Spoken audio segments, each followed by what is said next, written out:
नमस्कार, जन टीवी देख रहे हैं आप। मैं श्वेता शर्मा आपके साथ। खबरों की शुरुआत से पहले एक नजर डालेंगे अभी की हेडलाइंस पर।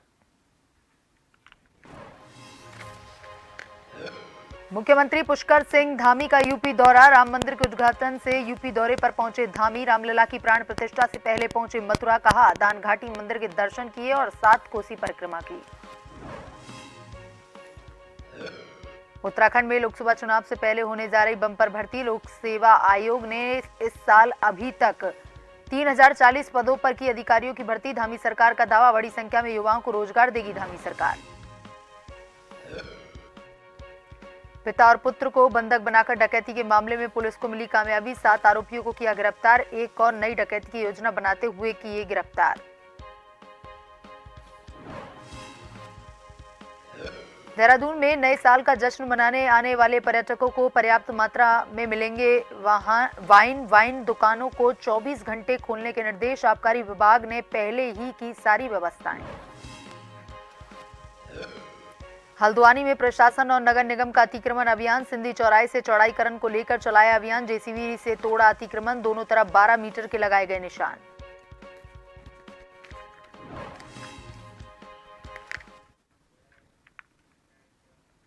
और अब खबरें विस्तार से।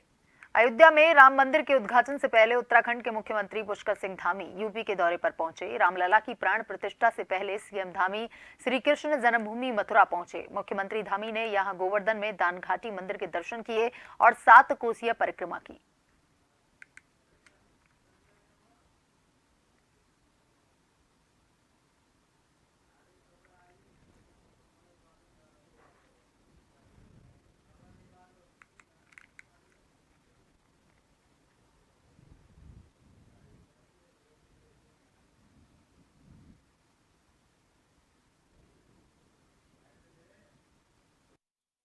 आप में बहुत सौभाग्य की बात है।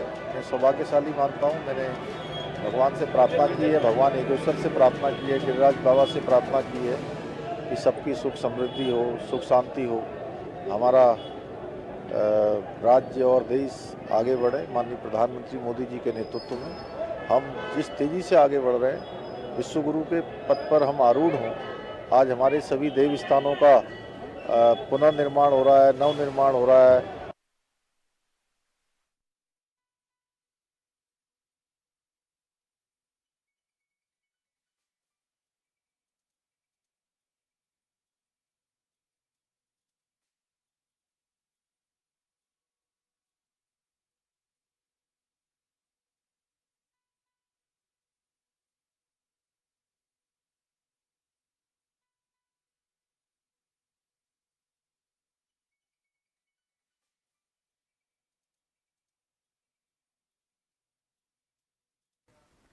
भाजपा ने कांग्रेस द्वारा आयोजित भारत न्याय यात्रा पर तंज कसते हुए निशाना साधा है और कहा कि 6 दशकों तक सत्ता में रहकर जनता के साथ अन्याय करने वाले अब न्याय यात्रा का ढोंग कर रहे हैं।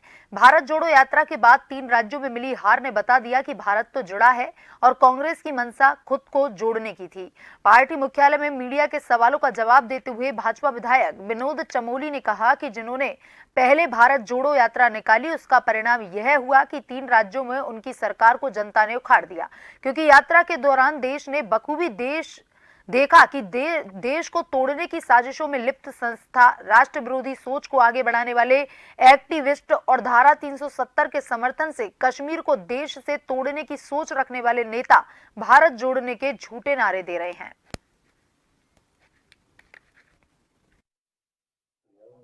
यात्रा निकाली थी और वो कहते हैं कि हमने वो दुकान खोलते हैं ना, वो राहुल गांधी ने एक दुकान खोल रखी है, तो वो प्यार बांटते हैं, उनका ऐसा कहना है। पूरा देश उनको समझ रहा है कि ये दुकानें सिर्फ राजनीतिक दुकान है और अपने अस्तित्व को बचाने की दुकान है। आज जो ये यात्रा निकाली जा रही है, पिछली यात्रा के परिणाम उन्होंने देख लिया। आज 3 राज्यों में भारतीय जनता पार्टी की प्रचंड बहुमत की सरकार बनी है। वो जितना जितना आगे चलेंगे, भारतीय जनता पार्टी का जन समर्थन बढ़ता जाएगा। उत्तराखंड में लोकसभा चुनाव से पहले बम्पर भर्तियां होने जा रही हैं। इसके साथ ही कई भर्तियों के परिणाम भी आने वाले हैं। मिली जानकारी के मुताबिक उत्तराखंड लोक सेवा आयोग ने इस साल अभी तक 3040 पदों पर अधिकारियों की भर्ती की है, जबकि 3595 का परिणाम तैयार हो रहा है। धामी सरकार का दावा है कि राज्य में यहां 22 साल में 6869 अधिकारी भर्ती हुए हैं, तो वहीं धामी सरकार ने एक साल में ही इनकी संख्या 6635 पर पहुंचा दी। वहीं भाजपा विधायक विनोद चमोली का दावा है कि ये अभी सिर्फ शुरुआत है। आगे धामी सरकार बम्पर भर्तियों के साथ ही बड़ी संख्या में युवाओं को रोजगार देने की दिशा में कार्य कर रही है। इसी के तहत इन्वेस्टर समिट के लिए हुए MOU को जल्द से जल्द धरातल पर उतारा जाएगा ताकि युवाओं को रोजगार मिल सके। हम लोग लगातार सरकारी नौकरियों में भर्ती की प्रक्रिया चलाए हुए हैं। अभी भी हमने 1300 लोगों को, जिनमें से 200 लोगों को हमने नियुक्ति पत्र नर्सिंग के दिए हैं और लगातार काम हो रहा है। इसके साथ साथ जो इन्वेस्टर समिट हुआ, ये अपने आप में एक बहुत बड़ी उपलब्धि हमारी रही है और बहुत सक्सेसफुल समिट हमारा रहा, जिसमें लगभग 3.5 लाख करोड़ का MOU साइन हुए हैं, जिसमें से लगभग 45 लाख करोड़ के MOU तो धरातल पर उतरने शुरू हो गए। 45,000 करोड़ के, तो उसको वो आगे बढ़ेगा। तो मेरा मानना, अगर हम 1.5 लाख करोड़ भी इन्वेस्टमेंट यहाँ ले आते हैं तो ये रोजगार की दृष्टि से हमारी एक बहुत बड़ी उपलब्धि होगी, क्योंकि इससे रोजगार जनरेट होगा। नए साल में RTO देहरादून अलर्ट मोड पर है। जिले के सभी संवेदनशील क्षेत्रों में RTO द्वारा अत्यधिक फोर्स लगाई गई है। 31 दिसंबर और 1 जनवरी को RTO देहरादून द्वारा विशेष एहतियात बरते जाएंगे। वहीं RTO ने शराब पीकर गाड़ी चलाने और ओवर स्पीडिंग करने वालों को कानून मानने की चेतावनी दी है। RTO प्रवर्तन शैलेश तिवारी ने नियमों को ताक पर रखने वालों को सलाह दी है कि अगर कोई यातायात नियमों का उल्लंघन करेगा तो उसके खिलाफ कड़ी कार्रवाई की जाएगी। दरअसल उत्तराखंड एक पर्यटन स्थल है, ऐसे में यात्रियों से लेकर स्थानीय लोगों की भीड़ देहरादून के मुख्य स्थानों पर देखी जाती है, लेकिन कुछ लोगों द्वारा इस दौरान ट्रैफिक नियमों का उल्लंघन किया जाता है, जिसके तहत इस बार पूर्व में ही RTO देहरादून अलर्ट मोड पर नजर आ रहे हैं।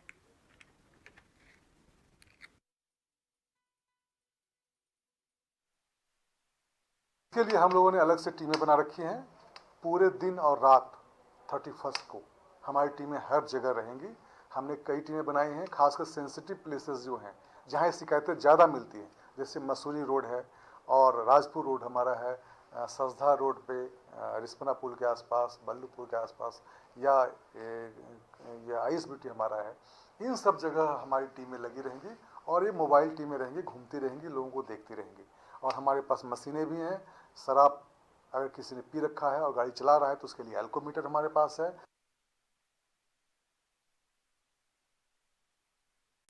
देहरादून में नए साल का जश्न मनाने वाइन की पर्याप्त मात्रा उपलब्ध रहेगी। जिला आबकारी अधिकारी राजीव चौहान ने बताया कि इस समय सभी वाइन शॉप पर पर्याप्त स्टॉक उपलब्ध है और सभी दुकानदारों को यह कहा गया है कि वह समय से पहले अपने स्टॉक सरकारी गोदामों से उठा लें।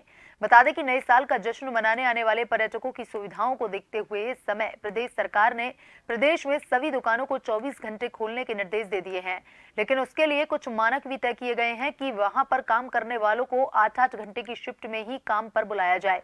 ऐसे में खास तौर पर मदिरा की दुकानों में भारी तादाद में लोग पहुंचते हैं और उन्हें स्टॉक की कोई कमी ना हो, इसलिए आबकारी विभाग ने पहले ही सारी व्यवस्थाएं कर ली हैं।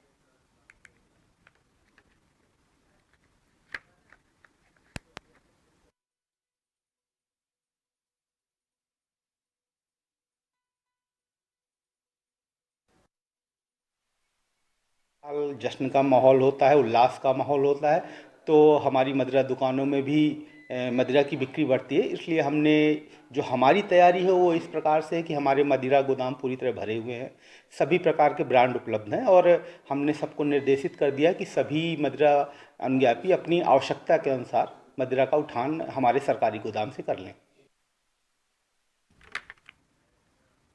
मकर संक्रांति के अवसर पर मूल निवास लागू करने की मांग को लेकर एक अनोखे आंदोलन की शुरुआत बागेश्वर से होने जा रही है। कुली वेगार आंदोलन की तर्ज पर मूल निवास संघर्ष समिति मूल निवास को लेकर लड़ाई लड़ने का मन बना रही है। साथ ही सोशल मीडिया पर एक मैसेज 10 जनवरी को उत्तराखंड बंद मूल निवास के मुद्दे पर किए जाने का वायरल हो रहा है। क्या कुछ सच्चाई इस वायरल मैसेज की है? उत्तराखंड आंदोलन की भूमि रही है। उत्तराखंड आंदोलन हो या स्वतंत्रता को लेकर भी आंदोलन हुए हो, उत्तराखंड में बढ़ चढ़कर लोगों ने आंदोलन में शिरकत की है। मूल निवास लागू करने की मांग को लेकर भी बड़ी संख्या में लोग आंदोलन से जुड़ते हुए नजर आ रहे हैं।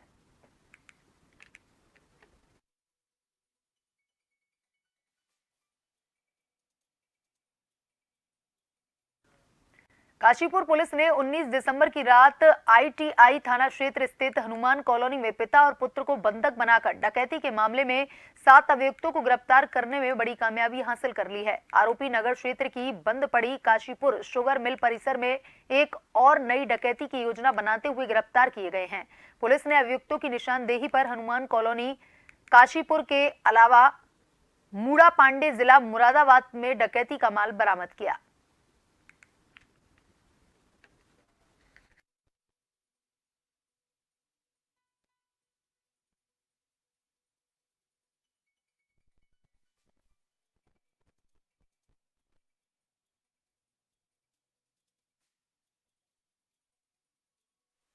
संपूर्ण काशीपुर की टीम, उन्होंने कभी ये नहीं देखा कि ये थाने का मामला है, वो थाने का मामला है। मैं आपको बता दूं, जसपुर, काशीपुर, कुंडा, आईटीआई सभी के लोगों ने अपना अपना योगदान दिया। विशेष रूप से इसको लीड किया, इस ऑपरेशन को, जिसमें फील्ड लेवल पे प्रवीण कोश्यारी लीड कर रहे थे। This is showing that team work is very good in Udham Singh Nagar. तो टीम वर्क का ये भावना है। बहुत बड़ी टीम हमने निकाला, विभिन्न जनपदों पे हमने रेड मारा, कैमरेस को देखते हुए, सीडीआर्स को देखते हुए, मैनुअल, टेक्निकल और सर्विलांस के माध्यम से, इन सभी का समागम से हमने इस बहुत बड़ा अंतरराज्यीय गिरोह का वर्कआउट किया है।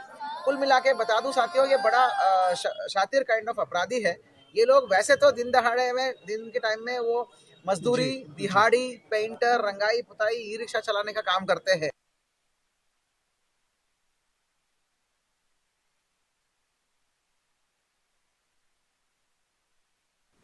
हल्द्वानी में प्रशासन और नगर निगम ने सिंधी चौराहे में चौड़ाईकरण को लेकर एक बड़ा अतिक्रमण अभियान शुरू कर दिया है। भारी पुलिस फोर्स के साथ सिटी मजिस्ट्रेट ऋचा सिंह और मुख्य नगर आयुक्त पंकज उपाध्याय ने अभियान चलाते हुए जेसीबी से अतिक्रमण तोड़ा।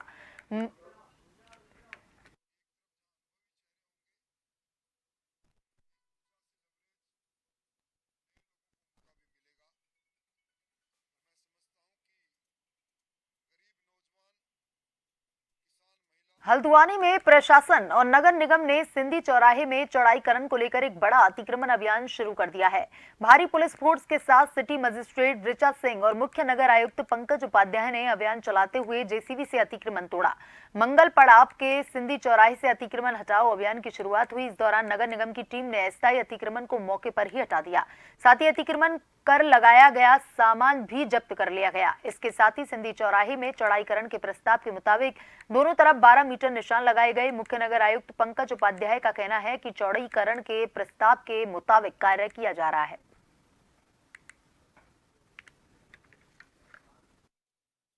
देखिए, जैसा कि आप देख रहे हैं कि जो हमारा सिंधी चौक है, इसके सौंदर्यीकरण का भी प्रस्ताव आया है और इसमें यहाँ पे रोड चौड़ीकरण का भी है। तो इसमें पीडब्ल्यूडी और नगर निगम मौके पे मौजूद है। इन लोग के द्वारा निशान लगाया गया है जो कि 12-12 मीटर बोथ साइड है, इधर 12 मीटर इधर, 12 मीटर उधर। और उसके बाद जैसी भी स्थिति बनती है, जो मौके पर अस्थायी जितना अतिक्रमण है वो उसको तत्काल हटाया जा रहा है।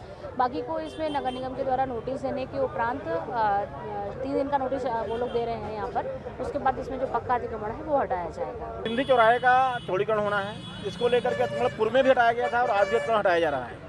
और 10 मीटर के अंदर जो अतिक्रमण आ रहे हैं उनको तत्काल हटा रहे हैं। जो पक्के स्ट्रक्चर आ रहे हैं उनको नोटिस देने की कार्रवाई शाम तक करेंगे। और इसमें एक नगर निगम की दुकान भी आ रही है जिसको नगर निगम आवंटित किया है, वो भी अतिक्रमण की जद में आया है। हम उनको भी नोटिस दे रहे हैं और 3 दिन के अंदर उसको भी तोड़ने का काम करेंगे। इसके अलावा जो पक्की संपत्तियाँ आ रही हैं, जिनका फ्रंट का भाग तोड़ करके हमारा काम चल रहा है, उसको वहाँ पर हम उसके प्रकार से निस्तारित करेंगे। और जहाँ पर बिल्डिंग का कोई पोर्शन आ रहा है उसको चिन्हीकरण कर देंगे, उनको टाइम देंगे। अगर वो टाइम पर नहीं तोड़ेंगे तो उसको दुरुस्त किया जाएगा। खबर उधम सिंह नगर के खटीमा से है, जहां सिसैया की सीमा से लगने वाले गांव बन महोलिया जाहू परसा की सीमा खिलरिया से लगी हुई है। सिसैया स्कूल से दक्षिण की तरफ गांव में जाने के लिए एक सड़क थी जो वर्तमान में सिसैया से बंधा गांव में जाती है। समाज सेवक राहुल कुमार ने बताया कि गांव में कृषि भूमि को ग्राम तिगरी से आकर सिसैया में लेने के पश्चात दोनों ने रास्ते को खत्म कर दिया।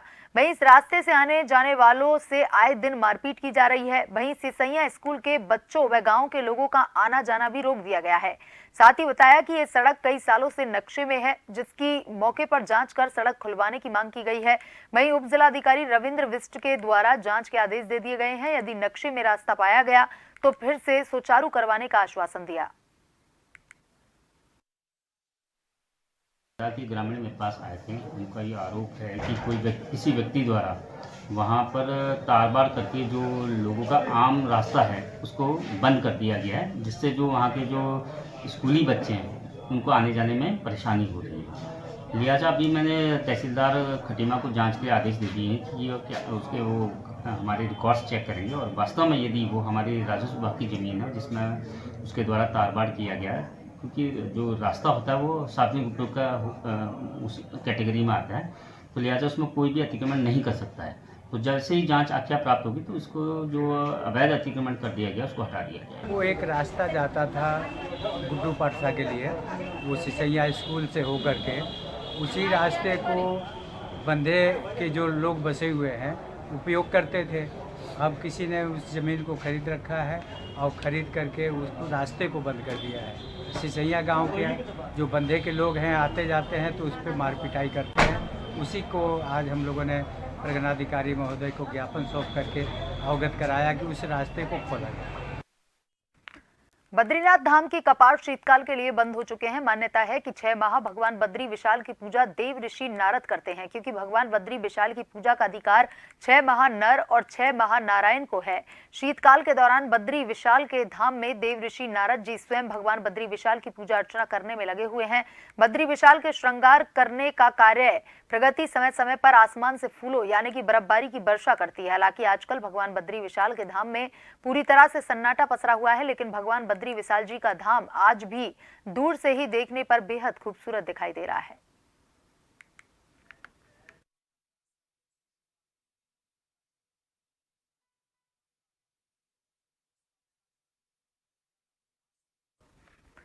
नजर डालेंगे अभी की हेडलाइंस पर। मुख्यमंत्री पुष्कर सिंह धामी का यूपी दौरा। राम मंदिर के उद्घाटन से पहले यूपी के दौरे पर पहुंचे हैं धामी। रामलला की प्राण प्रतिष्ठा से पहले पहुंचे मथुरा। कहा दान घाटी मंदिर के किए हैं दर्शन और 7 कोसिया परिक्रमा की। उत्तराखंड में लोकसभा चुनाव से पहले होने जा रही बंपर भर्ती। लोक सेवा आयोग ने साल अभी तक 3040 पदों पर की अधिकारियों की भर्ती। धामी सरकार का दावा, बड़ी संख्या में युवाओं को रोजगार देगी धामी सरकार। पिता और पुत्र को बंधक बनाकर डकैती के मामले में पुलिस को मिली कामयाबी। 7 आरोपियों को किया गिरफ्तार। एक नई डकैती की योजना बनाते हुए भी किए गिरफ्तार।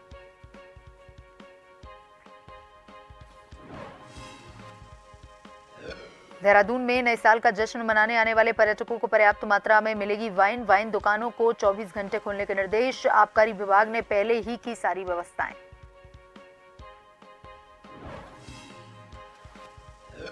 हल्द्वानी में प्रशासन और नगर निगम का अतिक्रमण अभियान। सिंधी चौराहे से चौड़ाईकरण को लेकर चलाया अभियान। जेसीबी से तोड़ा गया अतिक्रमण। दोनों तरफ 12 मीटर के लगाए गए निशान।